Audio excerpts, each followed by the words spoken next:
বারজাখ বলে একটা জগৎ আল্লাহ তৈরি করেছেন। কি নাম?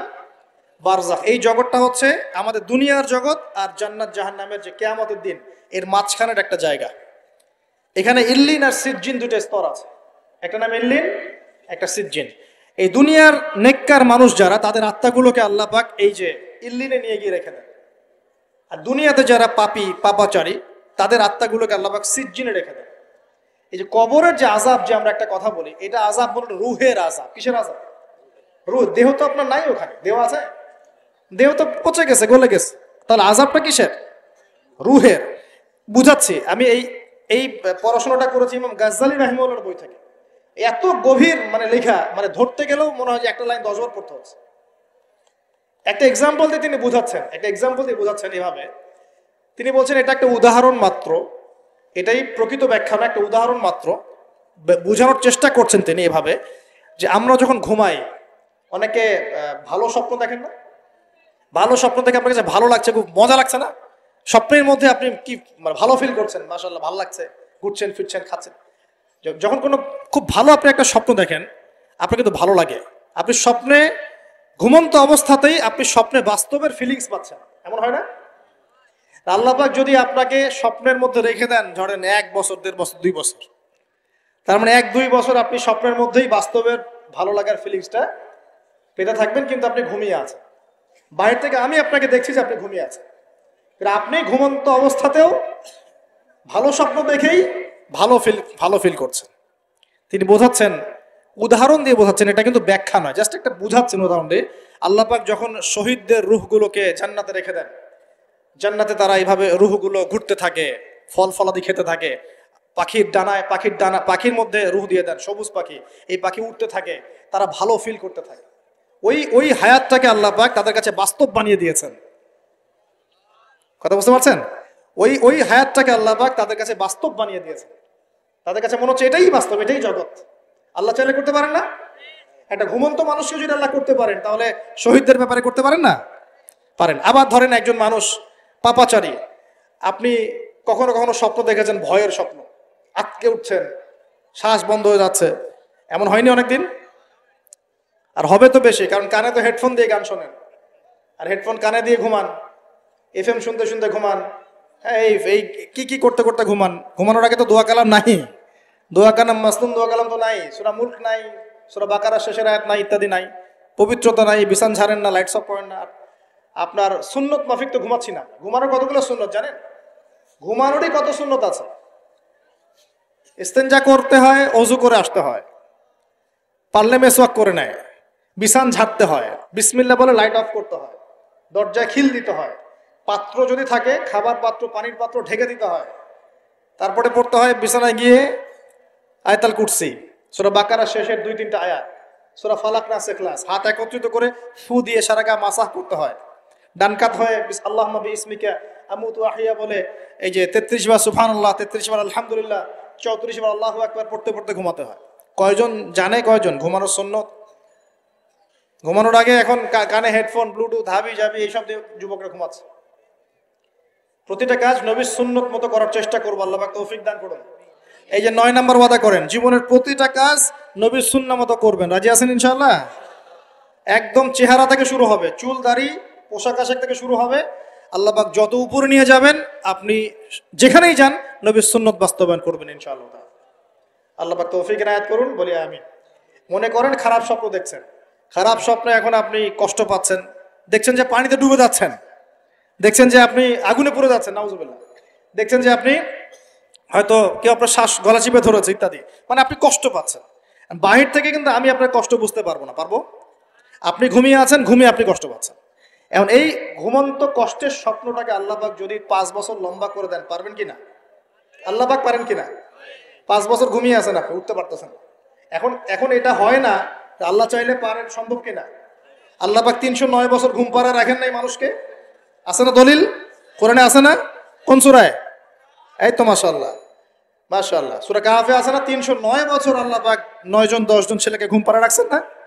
রাখছেন। তো এখন মনে করেন যে আল্লাহ পাক আপনাকে ওই কষ্টের আযাবটাকে লম্বা করে দিলেন, কষ্টের ওই স্বপ্নটাকে লম্বা করে, তাহলে আপনি কিন্তু ঘুমের মধ্যে কষ্ট ফিল করবেন। এখন কবরে যদি আল্লাহ পাক বারজাখের জীবনে সিজ্জিনে কিছু আত্মাকে রেখে আত্মাগুলোকে আযাব দেন এবং ওইটাকেই যদি তাদের কাছে বাস্তব ফিল দিয়ে দেন, তাহলে কি তার আযাব পাবে না? অনেক ব্যাখ্যা আছে যেগুলো নিয়ে আলাদা লেকচার দেওয়া লাগে। এতটুকু বোঝেন যে আল্লাহ পাক ইন্নাল্লাহ আলা কুল্লি শাইইন কাদির, আল্লাহ পাক প্রতিটা বিষয় সম্পর্কে ক্ষমতাবান। আল্লাহ পাকের হাতেই সব ক্ষমতা, আল্লাহ সব করতে পারেন। যে আল্লাহ পাক আমাকে শ্বাস নেয়ার ক্ষমতা দিচ্ছেন, নিঃশ্বাস নিচ্ছি, একটা নিঃশ্বাসের দাম কি অন্য কেউ দিতে পারবে? যে আল্লাহ পাক এনভায়রনমেন্ট বায়ুমণ্ডলের মধ্যে নাইট্রোজেন গ্যাস দিয়ে দিয়েছেন, এই গ্যাস কি কে দিয়ে অন্য কেউ দিয়েছে? যে আল্লাহ পাক শ্বাস নেয়ার জায়গা দিয়েছেন, আমাদের হার্ট যে পাম্প করছে, জন্মের সময় থেকে পাম্প করছে, এখন পর্যন্ত থামে নাই। একদিন 1 মিনিটের জন্য থেমে গেলেই শেষ। এটা কে চালু করে রেখেছে? যে আল্লাহ এত কিছু করতে পারেন, সেই আল্লাহর পক্ষে নবী সাল্লাল্লাহু আলাইহি ওয়াসাল্লামকে তার কাছে নিয়ে যাওয়া, এই আযাবগুলো দেখানো এমন কঠিন কিছু? এগুলো নিয়েও এখন মানুষ প্রশ্ন তোলে। তো এখানে নবীজি অনেকগুলো শাস্তি দেখেছেন, তার মধ্যে একই পাপের কারণে তিনটা শাস্তি দেখেছেন। কয়টা ভাই? এই সেই বিখ্যাত পাপের নামটাই হচ্ছে সুদ। কি নাম সেই পাপের? একবার দেখেছেন কিছু লোককে রক্তের নদীতে ফেলে দিয়ে মাথা ফাটিয়ে দেওয়া হচ্ছে। জিজ্ঞাসা করলেন এরা কারা? জিবরাইল আলাইহিস সালাম বলছেন এরা আপনার উম্মতের সেই সব ব্যক্তি যারা সুদখোর ছিল। রক্তের নদী কেন? কারণ রক্ত চুষে খাইতো তারা মানুষ। মাথা কেন ফাটাই দেওয়া হচ্ছে? কারণ এই মাথা দিয়ে বলেছিল ইন্নামাল বাইউ মিসলুর রিবা, ব্যবসা সুদ একই জিনিস। এই শয়তানি মাথা থেকে বেরোছে, এই কারণে মাথা ফাটিয়ে দেওয়া হচ্ছে। আর একটা শাস্তি দেখেছেন, তারা পাথর খাচ্ছে, পাথর, বড় বড় পাথর খাচ্ছে, পিছনের রাস্তা দিয়ে পাথর বের হয়ে যাচ্ছে। জিজ্ঞাসা করলেন কাদের কি কারণে শাস্তি দেওয়া হচ্ছে? জিবরাইল আলাইহিস সালাম বললেন এটাও সুদের কারণে। 3 নাম্বারটা দেখেছেন তিনি, যে কিছু মানুষ শুয়ে আছে আর এই পেটটা, এই বাড়ি, আমাদের বাড়ি যেমন উঁচু, বাড়ির মতো উঁচু হয়ে আছে পেটটা, আর পেটের ভিতরে অজগরের মতো বড় বড় সাপ কিলবিল কিলবিল করছে। এই 3টা শাস্তি তিনি দেখেছেন। দেখে জিবরাইল আলাইহিস সালামকে বলছেন এই 3টা শাস্তি কি কারণে? 3টার ক্ষেত্রেই জিবরাইল আলাইহিস সালাম বলেছেন সুদের কারণে, সুদের কারণে, সুদের কারণে। আল্লাহ পাক আমাদেরকে হেফাজত করুন বলি। 10 নাম্বার নিয়াত, আমরা সবাই হালাল খাওয়ার চেষ্টা করবো ইনশাআল্লাহ। আমরা হারামের দিকে যাব না ইনশাআল্লাহ।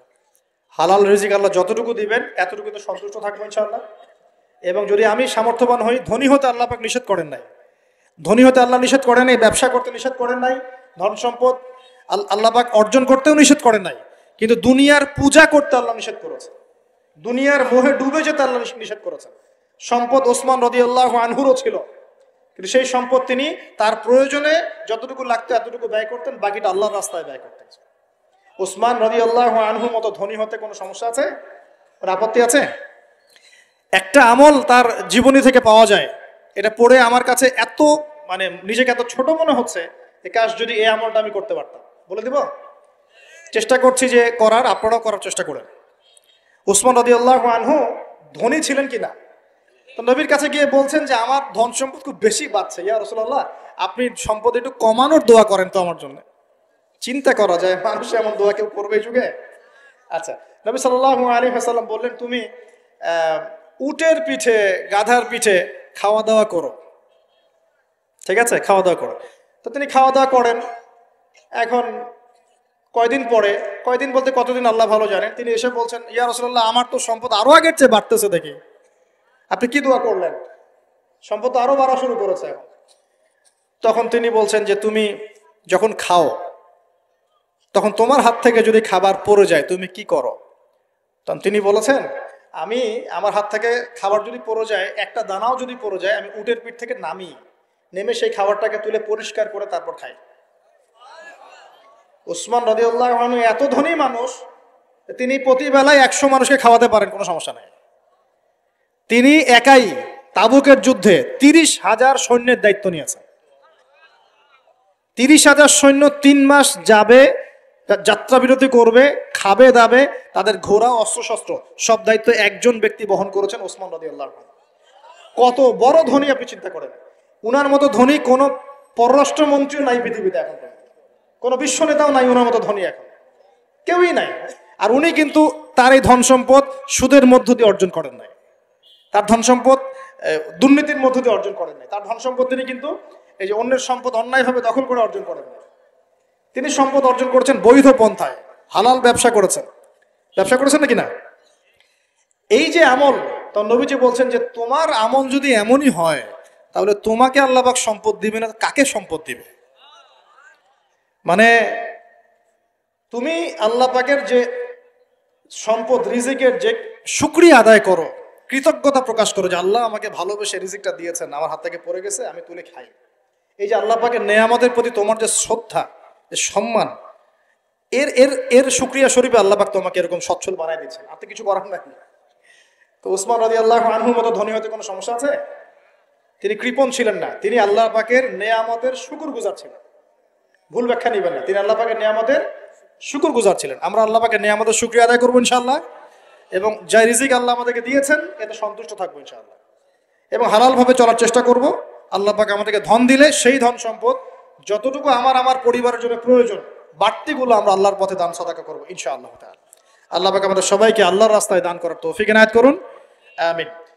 শেষ করার আগে আমি এই হাদিসটা ফিনিশিং দিয়ে শেষ করছি। 3টা গিফটের প্রথমটা দেয়া হয়েছে 5 ওয়াক্ত নামাজ। এই উম্মতের যে কোনো ব্যক্তি যদি 5 ওয়াক্ত নামাজ পড়ে 50 ওয়াক্ত নামাজের নেকি পাবে ইনশাআল্লাহ। আমরা কি নিয়াত করতে পারি না ভাই যে আমরা 5 ওয়াক্ত নামাজ পড়বো ইনশাআল্লাহ? যে কোনো অবস্থায় নামাজ পড়বো ইনশাআল্লাহ। যদি দাঁড়াতে না পারেন কি করবেন? বসে পড়বেন। বসেও পড়তে পারছেন না কি করবেন? শুয়েও পড়তে পারছেন না কি করবেন?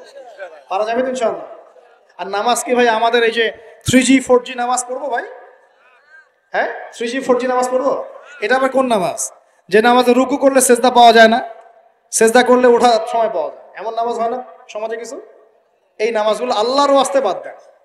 আল্লাহর ওয়াস্তে রিকোয়েস্ট করছি যে 3G 4G নামাজ বন্ধ করেন। নামাজটা ধীর স্থিরভাবে পড়ার চেষ্টা করেন, নামাজটা বুঝে পড়ার চেষ্টা করেন। নামাজেই আপনি আল্লাহকে পাবেন ইনশাআল্লাহ। যে কোনো সমস্যার সমাধান নামাজেই হবে ইনশাআল্লাহ। সেজদা লম্বা করেন, সেজদায় বেশি বেশি দোয়া করেন, ইনশাআল্লাহ তাআলা আল্লাহ আপনার দোয়া শুনবেন, আল্লাহ আমার দোয়া শুনবেন ইনশাআল্লাহ। আর রমজান মাসে নিয়াত করি ইনশাআল্লাহ, রমজান মাসে আমরা সবাই জামাতে তারাবি পড়বো ইনশাআল্লাহ। যত ব্যস্ততা থাকুক তারাবির সময়টা দেওয়ার চেষ্টা করবো ইনশাআল্লাহ। আর চেষ্টা করবেন খতম তারাবি পড়ার জন্য, কোনো সমস্যা নেই, খতম তারাবি পড়ারই চেষ্টা করবেন। তবে আমি কারি সাহেবদের, হাফেজ ভাইদেরকে রিকোয়েস্ট করবো যে তেলাওয়াতটা একটু ধীরে করার চেষ্টা করবেন, যাতে আয়াত বাই আয়াত বোঝা যায়। অনেক জোরে পড়তে থাকলে অনেক সময় ধরাই যায় না যে আয়াতটা কি পড়া হচ্ছে। কারণ কোরআন তো বুঝতে হবে, অ্যাবজর্ব করতে হবে। যদি প্রয়োজনে দেখা যায় সময় বেশি লাগছে, লাগুক না, রমজান তো ইবাদতেরই মৌসুম। আমাদের রমজান মাসে আল্লাহর ইবাদত করা ছাড়া এর চেয়ে গুরুত্বপূর্ণ আর কাজ কি আছে? আছে? সেই ব্যক্তি ধ্বংস হোক। নবীজি বলেছেন যে ব্যক্তি রমজান মাসকে পেয়েছে, রমজান মাস পেয়েও আল্লাহর ইবাদত করে তার গুনাহ মাফ করাতে পারে নাই, সেই হতভাগা ধ্বংস হয়ে যাক, নাউজুবিল্লাহ। আল্লাহ পাক আমাদের সবাইকে রমজানে বেশি বেশি ইবাদত করার তৌফিক দান করুন। নবী সাল্লাল্লাহু আলাইহি ওয়াসাল্লাম মেরাজের রাতে দ্বিতীয় হাদিয়া নিয়ে আসলেন, সূরা বাকারার শেষের 3টা আয়াত। কয়টা আয়াত ভাই? কয়জনের মুখস্থ আছে? আলহামদুলিল্লাহ। নেকিটা বলি, ফজিলতটা বলি। আপনি যদি রাতের বেলা সূরা বাকারার শেষের 2টা বা 3টা আয়াত পড়েন, সারা রাত তাহাজ্জুদের নামাজ পড়েন, নেকি পাবেন ইনশাআল্লাহ। সারা রাত তাহাজ্জুদ পড়াটা কষ্টের না? কষ্টের কি না? সবাই কি পারে? পারে না। এখন শুধু যদি ঘুমানোর আগে, আপনি আজকে রাত্রে ঘুমানোর আগেই জাস্ট আপনি পড়বেন এই যে লিল্লাহি মা ফিস সামাওয়াতি ওয়া মা ফিল আরদ, এখান থেকে নিয়ে ফানসুরনা আলাল কওমিল কাফিরিন পর্যন্ত, অথবা আমানার রাসূলু বিমা উনজিলা ইলাইক, এখান থেকে নিয়ে ফানসুরনা আলাল কওমিল কাফিরিন পর্যন্ত, শেষের 2টা বা 3টা পড়তে পারলে বেশি ভালো। এই 3টা আয়াত যদি পড়ে ফেলেন, পড়ে ঘুমিয়ে যান, ঘুমন্ত অবস্থাতেও তাহাজ্জুদের নেকি পাচ্ছেন। আল্লাহ পাক দিন সহজ করে দিয়েছে, একটু আগ্রহ করে আমল করলেই হয়। আল্লাহ পাক তৌফিক এনায়েত করুন, বলি আমিন। আর তৃতীয় হাদিয়া নবী সাল্লাল্লাহু আলাইহি ওয়াসাল্লামকে আল্লাহ পাক দিয়েছেন, এটা একটু মনোযোগ দিয়ে শোনেন। এই কথাটা ভুলে যায় না, আজকের লেকচারে যদি সব কথাও ভুলে যান, এই কথাটা ভুলেন না।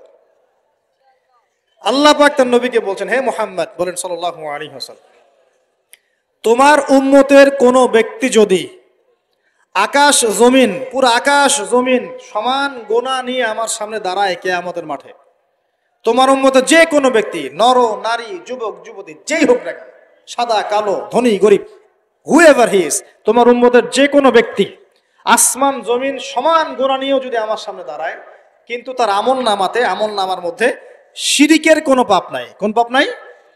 শিরিক তো বুঝি ভাই, আল্লাহর সাথে অংশীদার সাব্যস্ত করা। কিতাব তাওহীদ বইটা পড়ে নিয়ে, তো এখানে সব দেয়া আছে। শিরকের পাপ নয়, আসমান জমিন সমান পাপ দিয়ে ভর্তি। আমি আল্লাহ তার সামনে আসমান জমিন সমান ক্ষমা দয়া নিয়ে হাজির হব ইনশাআল্লাহ। মানে আল্লাহ পাক তাকে মাফ করে দিবেন ইনশাআল্লাহ।